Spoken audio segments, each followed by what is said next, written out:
Modul 4 mekanik.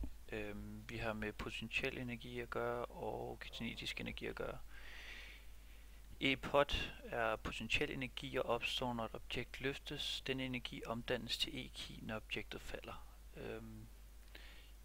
E-ki den er givet ved en halv gang m gange v i anden, altså en halv gang massen gange farten i anden. E-pot, E-potentiel, er givet ved massen gange tyngdeaccelerationen gange højden.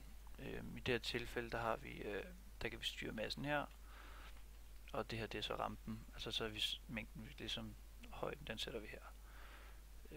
Ved at afspille den her, eller hvis vi kan se her, vi sætter ham højt op i luften, så der er masser af potentiel energi. Der er endnu ikke sat gang med ham. Altså objektet er ikke faldet endnu, så der er ikke blevet omdannet noget til kinetisk energi. Ved at sætte det i gang her, så kan vi se, når han kører ned for rampen, så er den potentiel energi omdannet til kinetisk energi. E total med herude, det er så den totale energi, der er i hele det her kredsløb, hvor der ikke er noget gnidningsmodstand, friktion eller noget. Så hvis vi kigger her, hvor han er cirka halvvejs oppe, så er de cirka lige store, både den kinetiske og den potentielle energi, og har den samme total.